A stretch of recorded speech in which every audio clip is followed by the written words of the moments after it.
Hello and welcome to IGNOU BAPSH। BPSC 109 का unit number 2 start हो चुका है और इसका फर्स्ट पार्ट ऑलरेडी अपलोडेड है। आज इस यूनिट का पार्ट 2 होने वाला है जिसमें हम बचे हुए टॉपिक्स को कवर करेंगे। तो सबसे पहला आता है पॉलिटिकल मॉडर्नाइजेशन अप्रोच। अब पिछले पार्ट में हमने ये देखा कि पॉलिटिकल मॉडर्नाइजेशन होता क्या है। इस पार्ट में हम ये देखेंगे कि पॉलिटिकल मॉडर्नाइजेशन को एज अ अप्रोच हम कंपैरेटिव पॉलिटिक्स में कैसे कर सकते हैं यूज।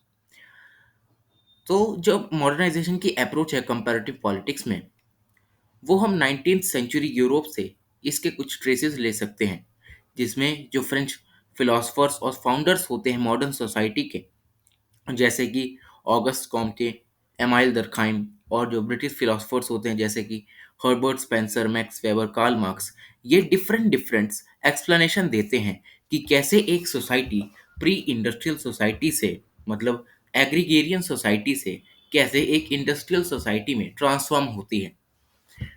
अब जो मॉडर्नाइजेशन की थ्योरी होती है वो दो मेजर स्ट्रीम्स में यहाँ पर क्लासिफाई की जाती है। पहली स्ट्रीम होती है मार्क्सिस्ट डिस्क्रिप्शन। अब मार्क्सिस्ट क्या आर्ग्यू करते हैं कि जो इकोनॉमी, पॉलिटिक्स और कल्चर है वही इकोनॉमिक डेवलपमेंट से कहीं ना कहीं एसोसिएटेड होते हैं, वही सोसाइटी की पॉलिटिकल और कल्चरल कैरेक्टरिस्टिक्स को यहाँ पर शो करते हैं। मार्क्सिस्ट का ये मानना है, ये कहते हैं कि अगर किसी सोसाइटी का जो पॉलिटिक्स और जो कल्चर है वही कहीं ना कहीं उसके इकोनॉमिक डेवलपमेंट में इन्फ्लुएंस रखता है।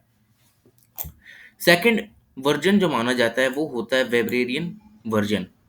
ये क्या मानते हैं कि जो कल्चर है वही इकोनॉमिक और पॉलिटिकल लाइफ को शेप करता है। अब इन दोनों डिबेट्स में कुछ ना कुछ यहाँ पर सेम ओपिनियन भी देखा जाता है। एक सेंट्रल पॉइंट इनका ये माना जाता है कि जो सोशो इकोनॉमिक चेंज है वो कंसिस्टेंट और कुछ एक्सपेक्टेड पैटर्न्स पर देखा जाता है। मतलब सोशो इकोनॉमिक चेंज कंसिस्टेंट होते हैं और इनका एक्सपेक्टेड पैटर्न होता है कि यही, इसका मतलब ये है कि हाँ ये चीज ऐसी ही होगी, इनका ये मानना होता है। और दो एलिमेंट्स ऐसे होते हैं इन दोनों डिबेट्स में जो कि इनका सेंट्रल पॉइंट होता है, वो होता है कॉन्टिन्यूटी और प्रोग्रेस। इसके बाद यहाँ कुछ कैरेक्टरिस्टिक्स बताई गई हैं किसी ट्रांसफॉर्मिंग सोसाइटी के बारे में। सबसे पहले आती है इसमें डिफरेंशिएशन। अब डिफरेंशिएशन होता क्या है? फ्रेंच फिलोसोफर और सोशियोलॉजिस्ट एमाइल दरखाइम सोशल डिफरेंशिएशन को स्ट्रांगली एडवोकेट करते हैं। वो कहते हैं कि सोसाइटी में लेबर का डिवीजन होना बहुत ज़्यादा ज़रूरी है। सोशल एक्टिविटीज़ को डिफरेंट इंस्टीट्यूशंस में बांटकर हम सोसाइटी के डेवलपमेंट को इंश्योर कर सकते हैं। एमाइल दरखाइम ये कहते हैं।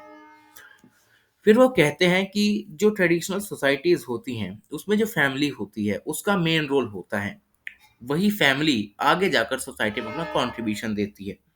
वहीं उसके कंट्रास्ट में अगर हम मॉडर्न सोसाइटीज़ को देखें तो उसमें कुछ स्पेशलाइज्ड इंस्टीट्यूशंस होते हैं, जैसे कि एजुकेशन और सोशलाइजेशन के लिए। मतलब ट्रेडिशनल सोसाइटीज़ से हटकर मॉडर्न सोसाइटीज़ में एजुकेशन और सोशलाइजेशन पर ज़्यादा इन्फ्लुएंस दिया जाता है, ज़्यादा स्ट्रेस दिया जाता है।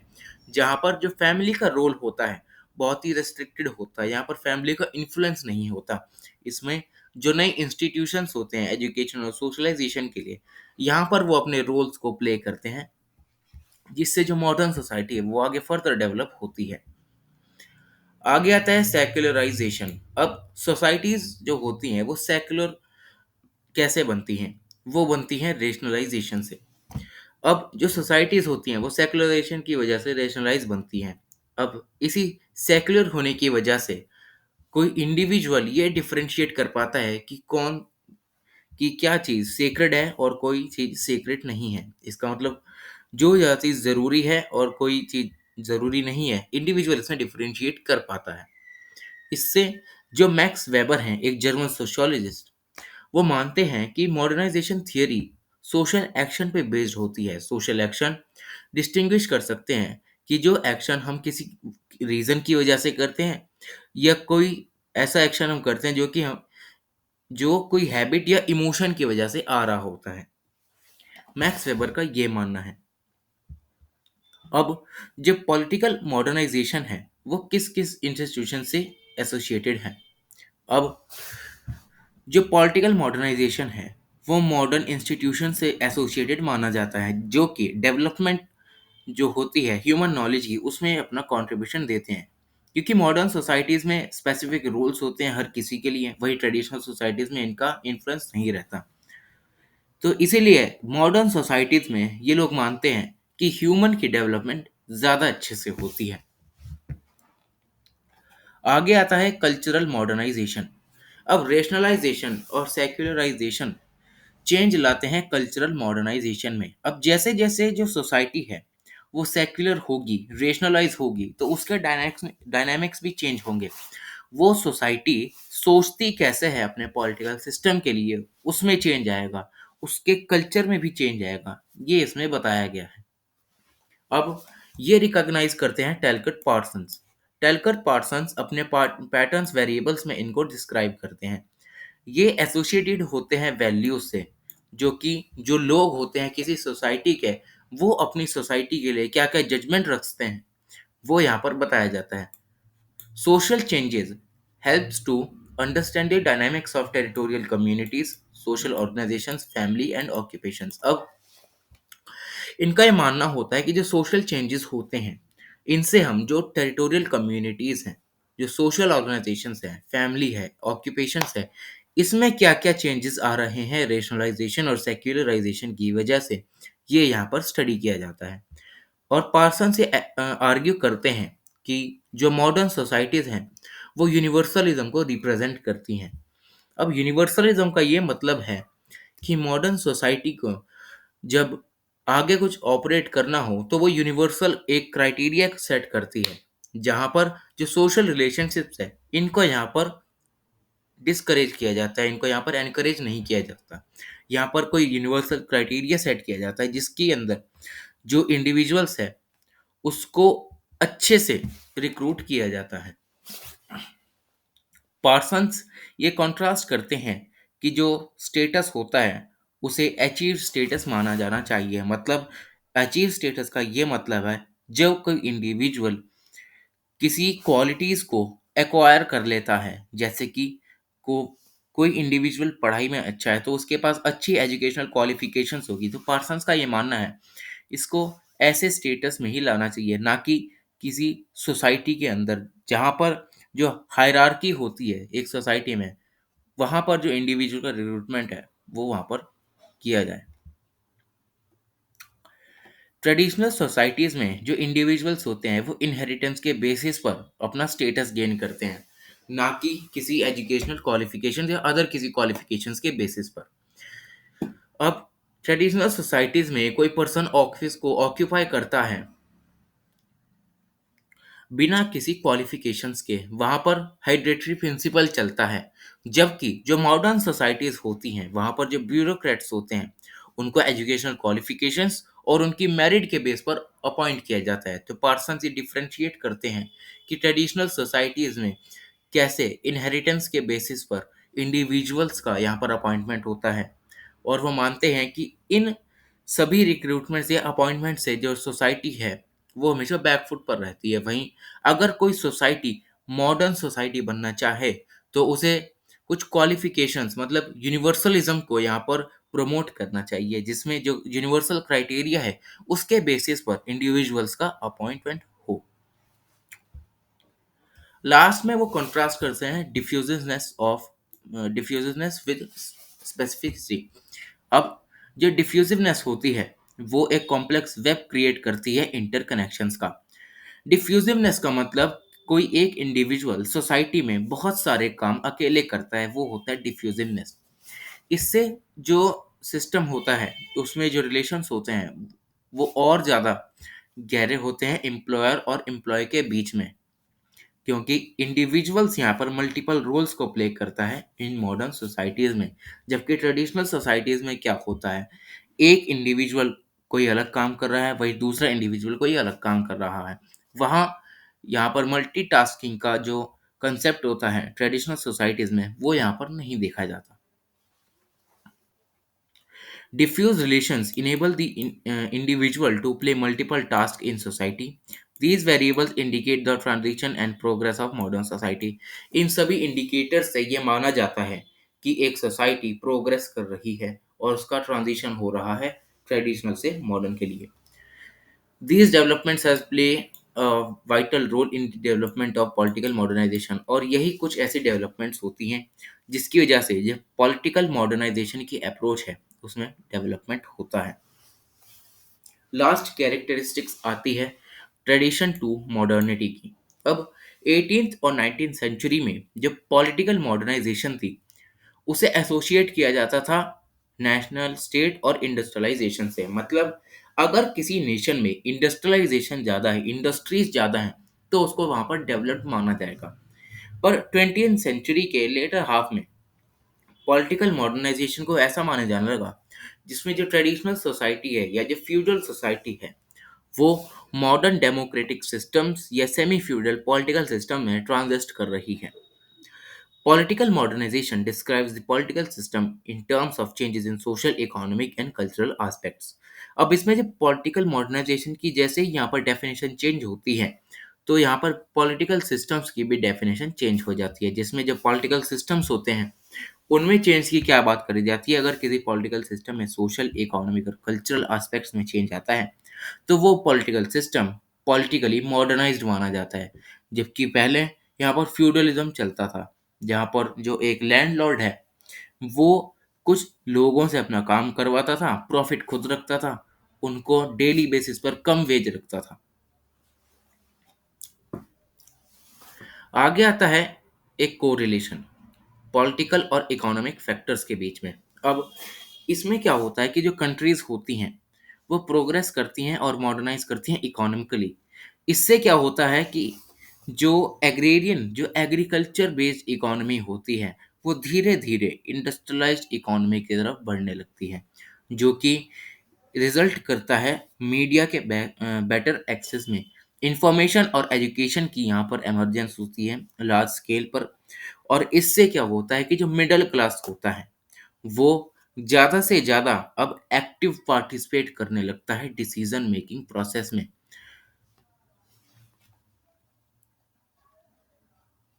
ये कुछ इतना इम्पोर्टेंट नहीं है बाद का।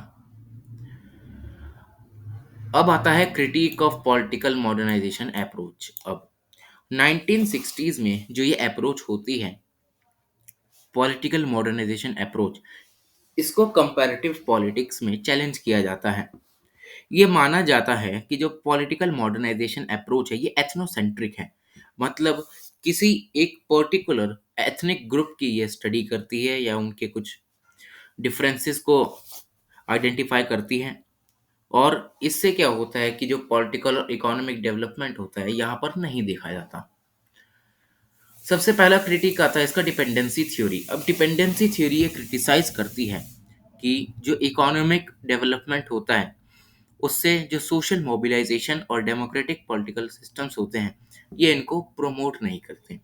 डिपेंडेंसी थ्योरी ये पॉइंट करती है कि अगर किसी कंट्री को डेवलप होना है तो उसे उसके हिस्टोरिकल रोल पर बेस्ड अपने इकोनॉमिक डेवलपमेंट के एजेंडा को सेट करना पड़ेगा। मतलब हिस्ट्री में किसी कंट्री की हिस्ट्री में उसके क्या क्या इकोनॉमिक डेवलपमेंट हुए हैं उन्हीं को देखकर उसे आगे बढ़ना चाहिए।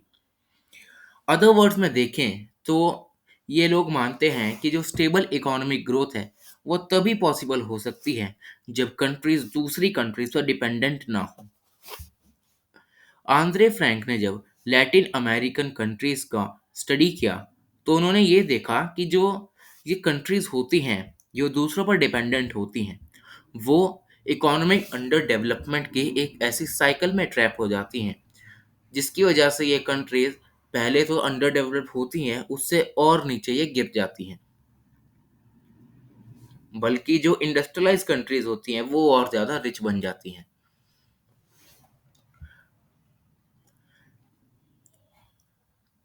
नेक्स्ट आता है क्रिटिकल वेरिएबल अप्रोच। अब जो क्रिटिक होता है मॉडर्नाइजेशन का वो अमेरिकन यूनिवर्सिटी से कुछ स्कॉलर्स भी देते हैं, जैसे कि डीन टिप्स 1973 में। ये अपने एक एस्से में एक अप्रोच को बताते हैं, जो कि दो अप्रोच में इसको क्लासिफाई किया जाता है। पहली होती है क्रिटिकल वेरिएबल अप्रोच और दूसरी होती है डायकोटोमस approach. Critical variable approach equate करती है मॉडर्नाइजेशन को किसी दूसरे फैक्टर्स से, जैसे कि इंडस्ट्रियलाइजेशन, रेशनलाइजेशन और डिफरेंशिएशन। अब क्रिटिकल वेरिएबल अप्रोच में मॉडर्नाइजेशन का मतलब क्या होता है कि कोई कंट्री इंडस्ट्रियलाइज है, कोई नेशन जो है वो रेशनलाइज्ड है, किसी कंट्री में जो डिफरेंशिएशन है वर्क्स का, डिफरेंट डिफरेंट इंस्टीट्यूशंस का, वो उसके डेवलपमेंट में कुछ ज़्यादा कंट्रीब्यूशन देते हैं। क्रिटिकल वेरिएबल अप्रोच का ये मानना होता है। कुछ जो एडवोकेट्स हैं इस अप्रोच के, वो इक्वेट करते हैं मॉडर्नाइजेशन को इंडस्ट्रियलाइजेशन के साथ, और कुछ यूज़ करते हैं मॉडर्नाइजेशन को वहाँ की सोशल और पॉलिटिकल कॉन्सिक्वेंसेस को दिखाने के लिए।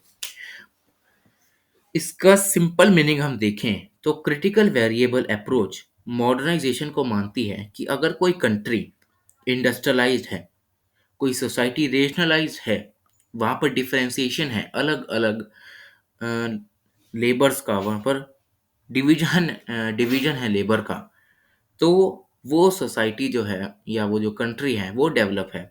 इसके कुछ अदर एडवोकेट्स भी यही मानते हैं कि जहाँ पर इंडस्ट्रीज दिखेंगी, जहाँ पर सोसाइटी रेशनलाइज्ड होगी, सेक्युलर होगी, वही जो कंट्री है वो डेवलप होगी। आगे आती है डायकॉटमस अप्रोच। अब ये जो अप्रोच है ये क्रिटिसाइज की जाती है तीन ग्राउंड्स पर। पहली होती है आइडियोलॉजिकल, दूसरी होती है एम्पिरिकल और तीसरी होती है मेथोडोलॉजिकल। आइडियोलॉजिकल क्रिटिक में मानना होता है कि जो डायकॉटमस ट्रेडिशन है वो हाईली क्रिटिसाइज किया जाता है एथनोसेंट्रिक वर्ल्ड व्यू से। इनका ये मानना होता है कि जो पॉलिटिकल मॉडर्नाइजेशन अप्रोच है ये एक एथनोसेंट्रिक वर्ल्ड व्यू रखती है। मतलब कोई एक पर्टिकुलर एथनिक ग्रुप, उसमें ही ये सब कुछ अपना स्टडी करती हैं, उनके ही डेवलपमेंट्स को यहाँ पर शो करती हैं, तो इसलिए यहाँ पर इसको क्रिटिसाइज किया जाता है। और द पॉलिटिकल साइंटिस्ट हैं ये इस अप्रोच के इसलिए भी स्टडी करती हैं क्योंकि ये मानते हैं कि अगर किसी सोसाइटी को मॉडर्न होना है तो उन्हें मॉडर्न बनना चाहिए वेस्ट की तरह, पर वेस्ट पर डिपेंडेंट ना होकर।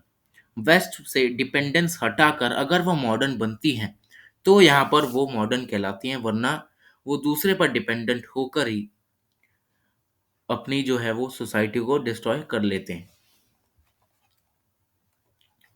The dichotomous approach has been shaped on the lines of traditional modernity contrast and enabled political modern scholars to have an analytical overview। ये सब इम्पोर्टेंट नहीं है। आगे आता है एम्पेरिकल क्रिटिक। अब जो थियरीज होती हैं मॉडर्नाइजेशन की वो क्रिटिसाइज करती हैं कि जो सोसाइटीज़ हैं वो इसीलिए चेंज हो रही हैं क्योंकि जो पॉलिटिकल मॉडर्नाइजेशन है वो यहाँ पर इन्फ्लुएंस कर रहा है। इस एम्पेरिकल क्रिटिक में ये क्रिटिसाइज किया जाता है और ये एनालाइज किया जाता है कि जो सोसाइटीज़ हैं वो कैसे एक चेंज से आगे बढ़कर मॉडर्न हो रही हैं। Modernisation theorist have ignored the significance of practical aspects. अब इसमें क्या होता है कि जो सोसाइटी होती है उसके इंटरनल फैक्टर्स को यहाँ पर इवेल्युएट किया जाता है, बल्कि जो मॉडर्नाइजेशन थियोरिस्ट हैं वो इस अप्रोच में क्या गलती करते हैं, वो यहाँ पर प्रैक्टिकल एस्पेक्ट्स को नेग्लेक्ट कर देते हैं या एक्सटर्नल एस्पेक्ट्स को नेग्लेक्ट कर देते हैं, जो कि कहीं ना कहीं इन सोसाइटीज़ के पॉलिटिकल सिस्टम को इन्फ्लुएंस करता है।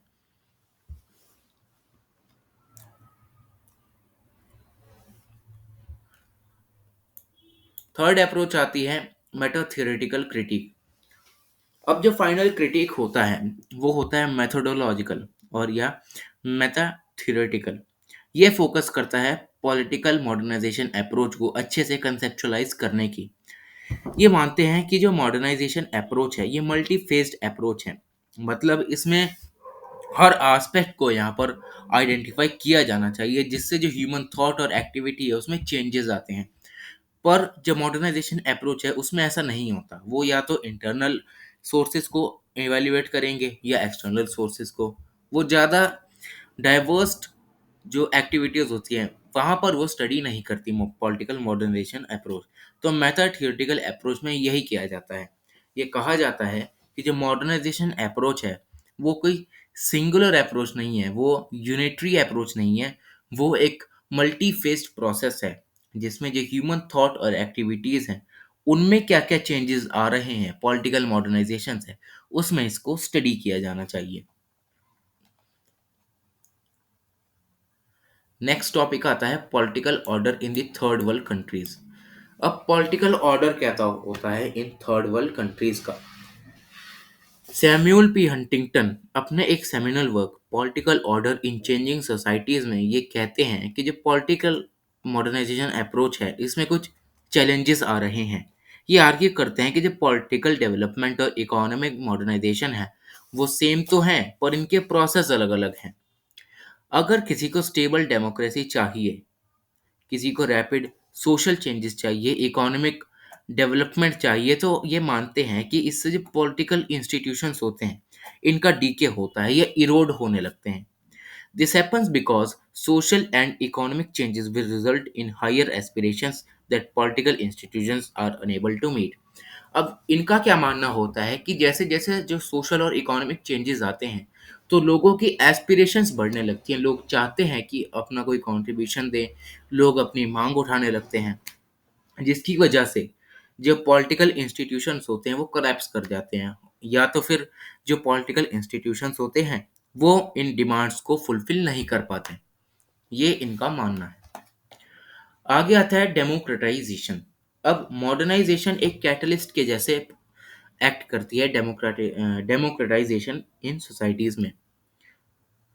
जैसे जैसे इंडस्ट्रियलाइजेशन इनकॉर्पोरेट होता है, डिवीजन ऑफ लेबर बढ़ने लगता है, प्रोडक्शन मैसिव स्केल पर होने लगता है, जिसके जैसे जो इकोनॉमिक डेवलपमेंट है वो यहाँ पर होती है, और इकोनॉमिक प्रॉस्पेरिटी एक ऐसा इन्वायरमेंट क्रिएट करती है जहाँ पे जो डेमोक्रेटाइजेशन है वो यहाँ पर हो सके। इसमें क्या होता है कि जो इंडस्ट्रियल रेवोल्यूशन होता है वो स्टिमुलस प्रोवाइड करता है कैपिटलिज्म को, जिससे बढ़ावा किसको मिलता है, वहाँ की बिजनेस क्लास को, जो कि वहाँ पर प्रॉफिट बनाने के लिए धीरे धीरे काम करने लगती है। अब इन्हीं सब रीजंस की वजह से, जैसे कि नेशनलाइजेशन, सेक्युलराइजेशन, इंडस्ट्रियलाइजेशन की वजह से यहाँ पर डेमोक्रेटाइजेशन आता है। बाकी का आगे कुछ इम्पोर्टेंट नहीं है। एक मिनट।